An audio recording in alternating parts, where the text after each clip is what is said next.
Hola, hola amigos, amigas, Felipe Beltrán, un placer saludarles en este 24 de enero del 2025. Vaya respuesta que dio la presidenta de la República a los priistas en conferencia matutina. Se refirió justamente a afirmaciones que hicieron personajes ligados al PRI, culpando también al PRI de intervencionismo. Estamos hablando de la Bastida Ochoa y también de Madrazo. Todo esto en el contexto de esta relación bilateral entre México y Estados Unidos en esta administración de Donald Trump. Escuchemos lo que dijo la presidenta.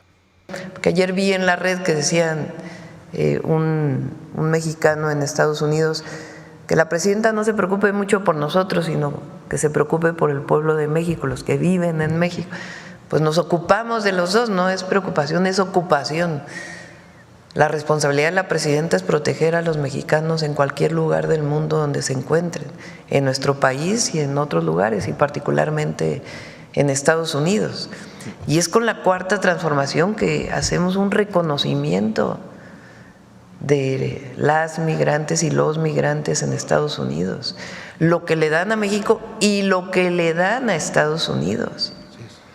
Eso no había existido nunca. Fíjense, a ver, ¿por qué no pones lo de las deportaciones con los presidentes? Miren Bill Clinton, el número de deportaciones de mexicanos por año, 1 millón en el 2000.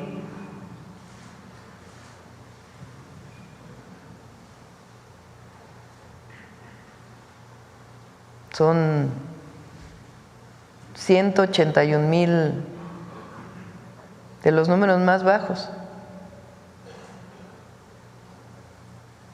porque ya no llegan más y además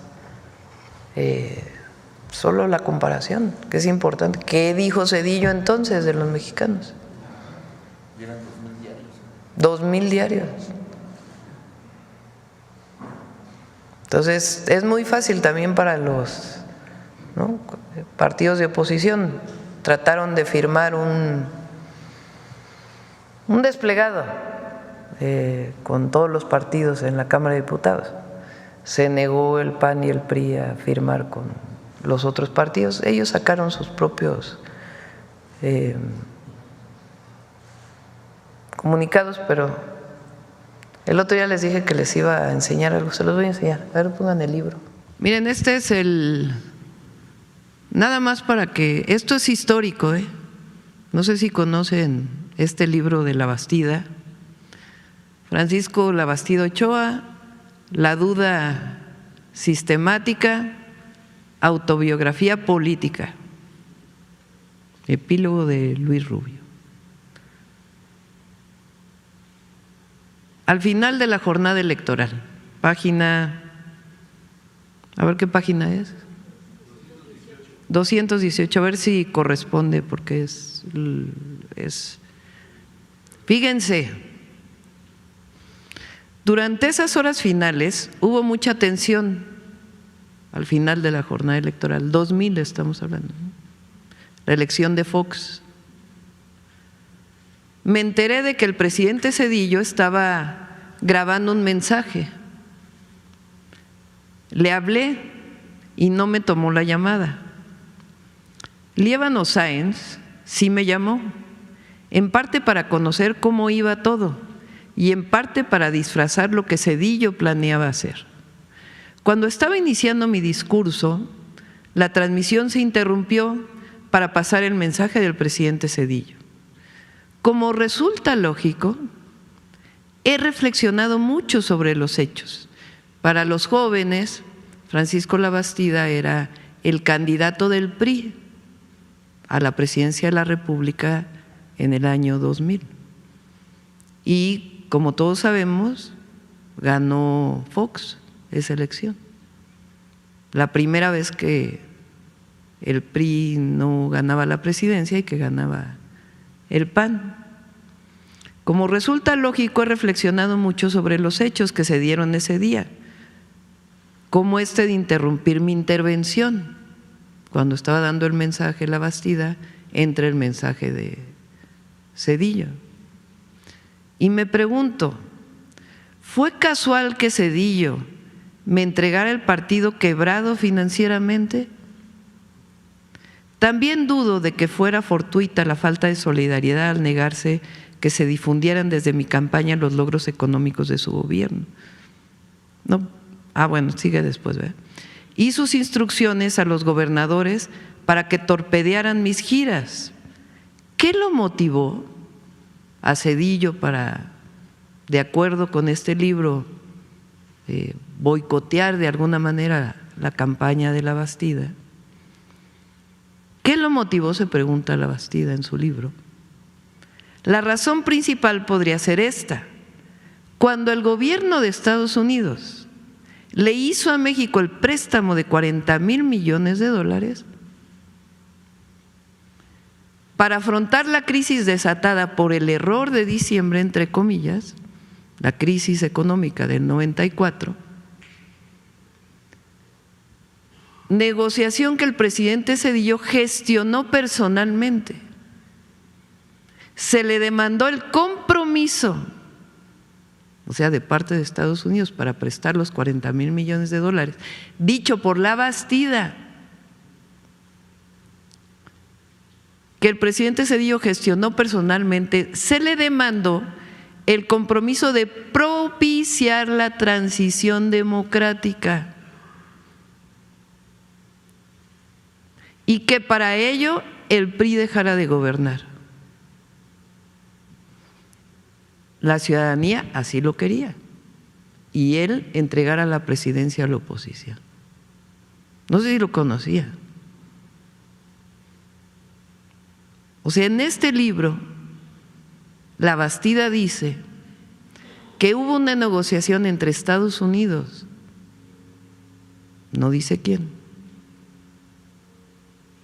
y Zedillo de manera personal, para que a cambio del préstamo de los $40,000 millones para sortear la crisis del 94, el PRI entregara la presidencia.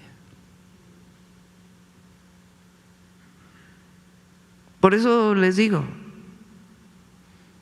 que sí han cambiado las cosas.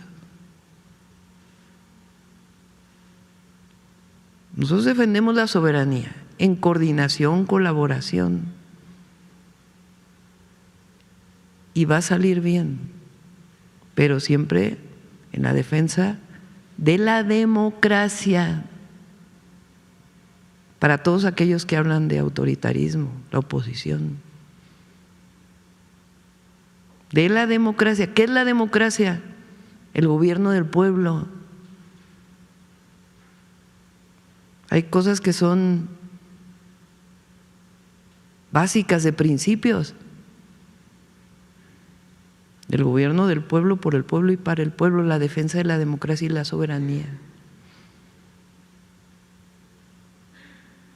Y lo digo por quiénes son los que hablan desde el principio de que se catalogara a los grupos criminales, de que entrara a Estados Unidos.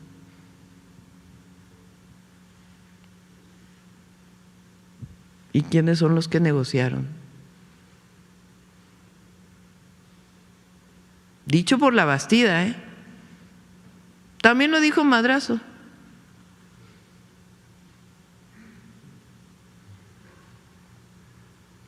Se negoció alternancia con Estados Unidos, Roberto Madrazo, 2015.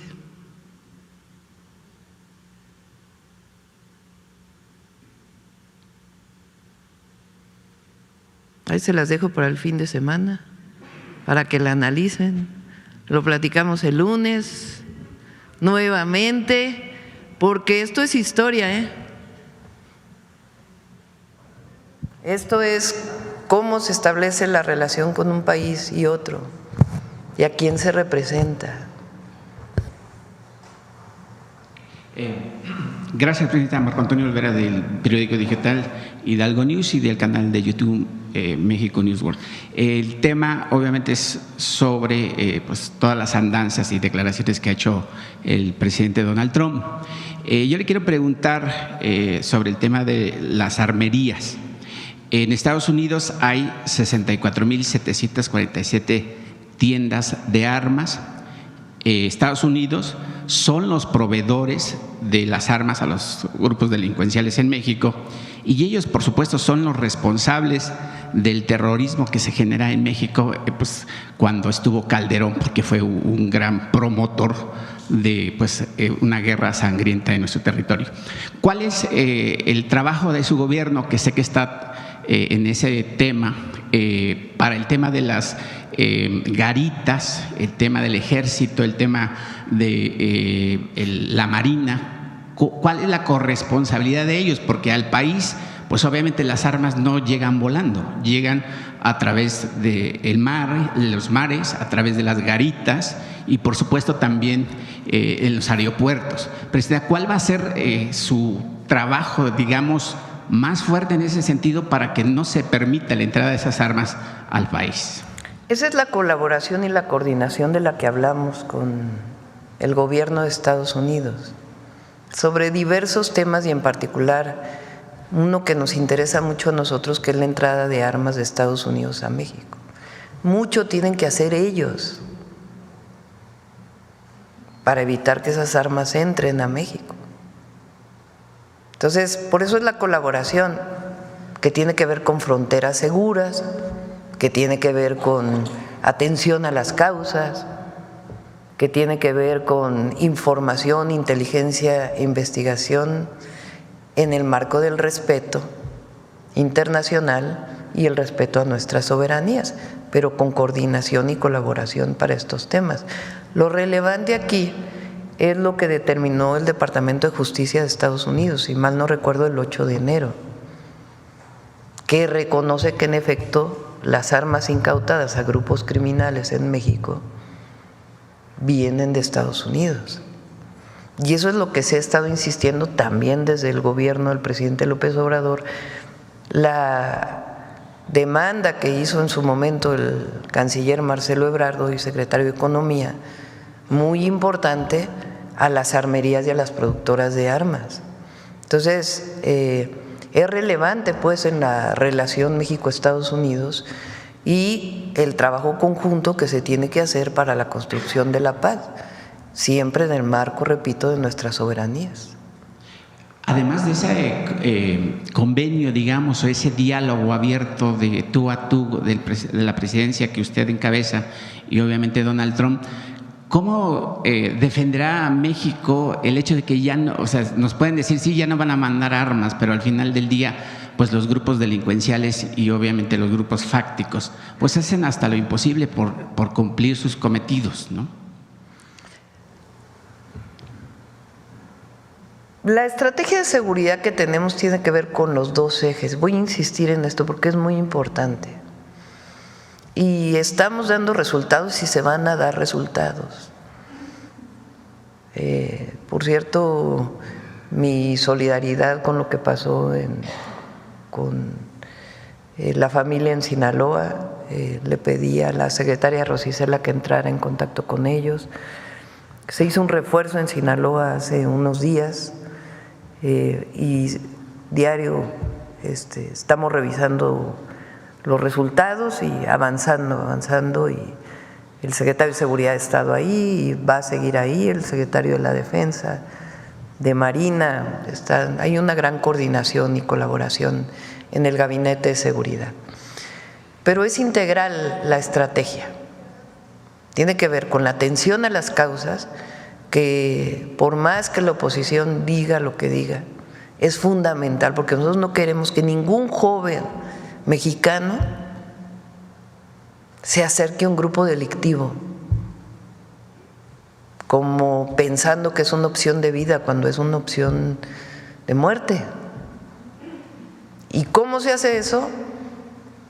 Que tengan acceso a los derechos, a sus derechos, el derecho al empleo, el derecho a la escuela, el derecho a vivir plenamente, y para eso son los programas de bienestar, y para eso estamos ampliando el número de preparatorias, el número de universidades, para esos jóvenes construyendo el futuro, para eso el trabajo que estamos haciendo territorial ahora, para que haya presencia del gobierno federal, estatales, cuando hay coordinación en distintos lugares del país, atender a las causas, pero también fortalecer a la Guardia Nacional y también avanzar en la cero impunidad, como fortaleciendo la inteligencia y la investigación y la coordinación con la Fiscalía para hacer carpetas de investigación que lleven a detenciones en el marco de la ley, y también la coordinación integral y un poder judicial que esté para servir al pueblo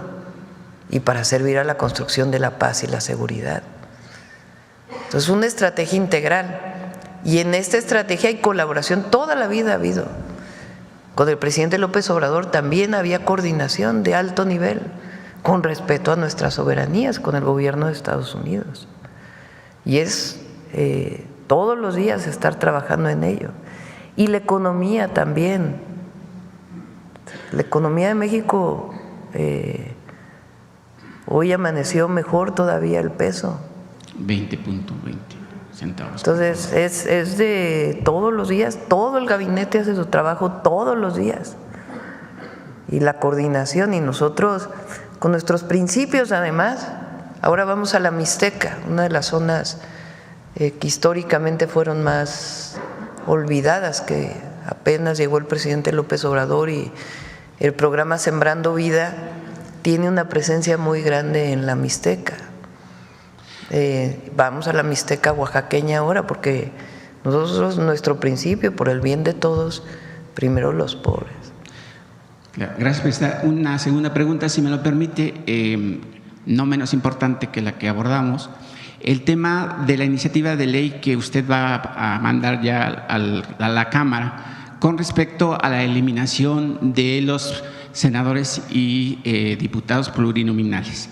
En ese sentido, Gerardo Fernández Noroña, el senador en la Cámara Alta, se opone a que desaparezcan estas figuras que para mí representan unos floreros, porque son los que hacen más cara la democracia mexicana. La democracia mexicana es los votos que ejercemos los mexicanos son uno de los más caros en el mundo, incluso de comparación con países de Europa. En ese sentido, presidenta, pues pareciera que Gerardo Fernández Noroña está dedicado a defender a gente pues entreguista, como son los diputados y senadores del PAN, la señora Telles, el señor Ricardo, la señora Rabadán y por supuesto ahí Sergio Mayer, que realmente pues yo no sé cómo llegó a la Cámara Baja. Él dice que usted lo llamó personalmente para que formara parte de las filas de Morena.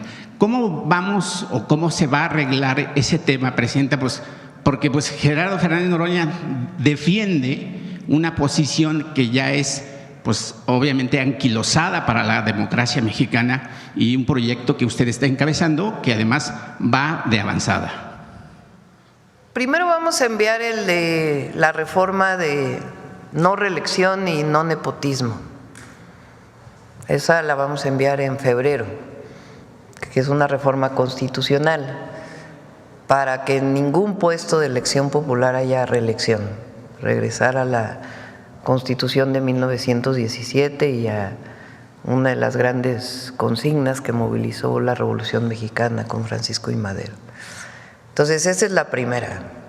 La segunda es no nepotismo. ¿Qué quiere decir?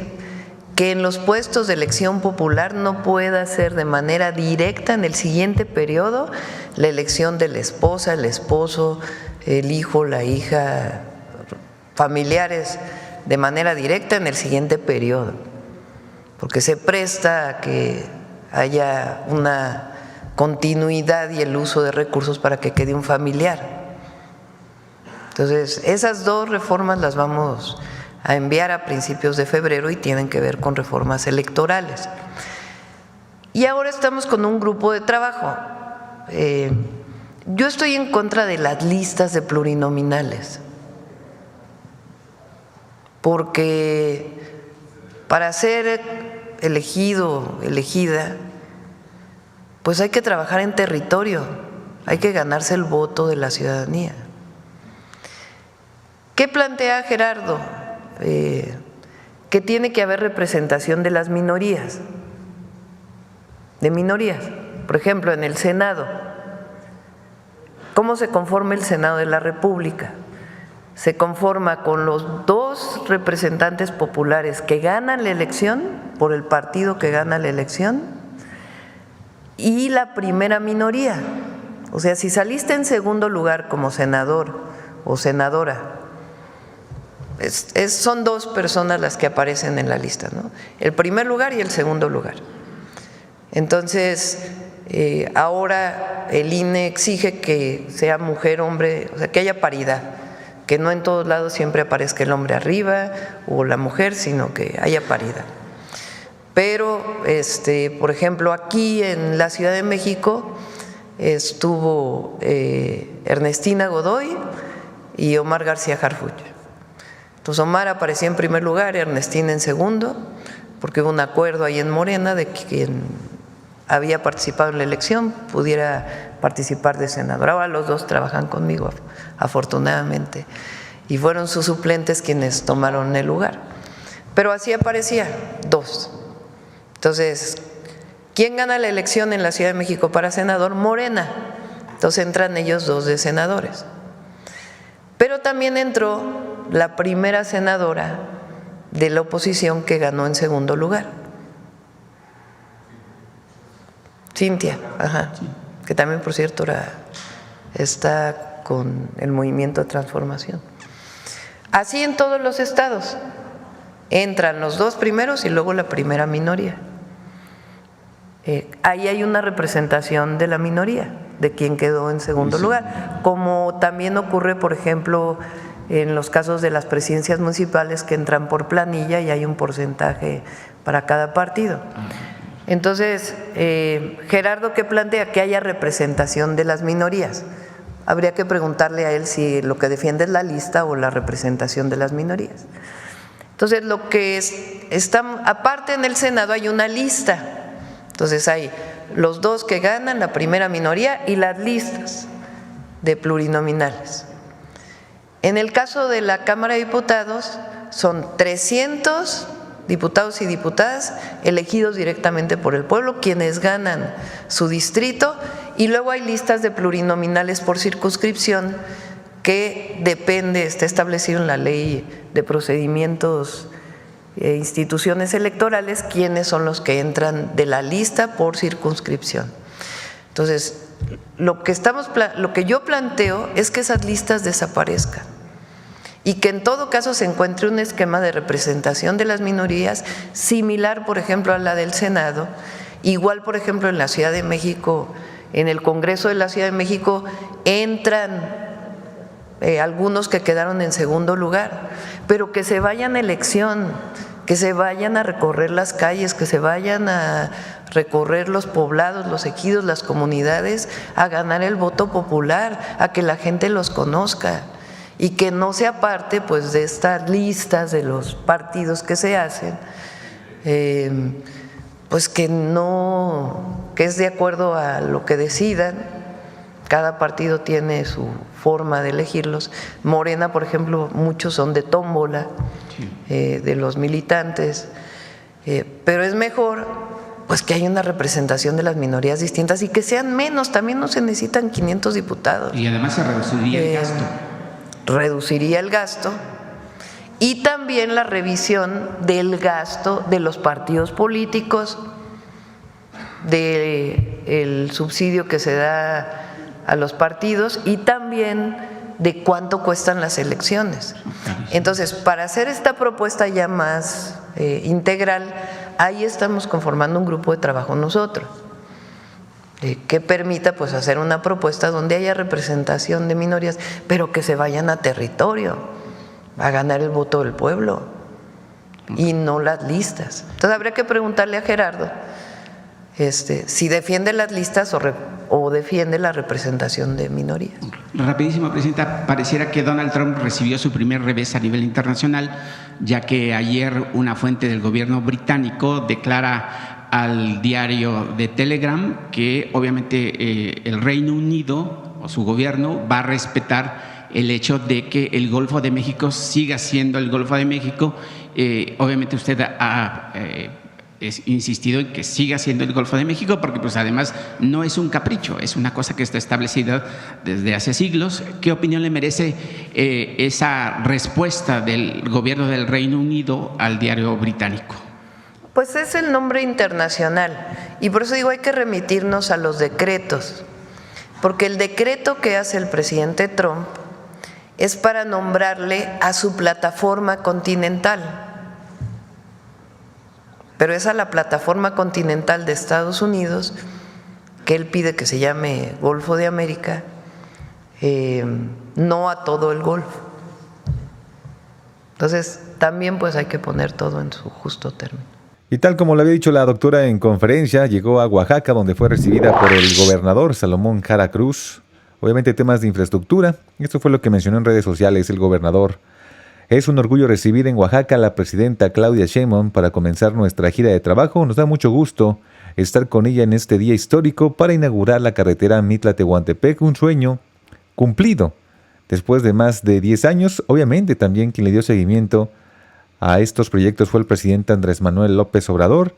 Y también la gente en Oaxaca ha sido muy cálida con la presidenta. Hay que recordar que Oaxaca fue el estado más visitado por el presidente Andrés Manuel López Obrador. Y ahora la historia se repite. Con porras recibieron a la doctora en esa entidad.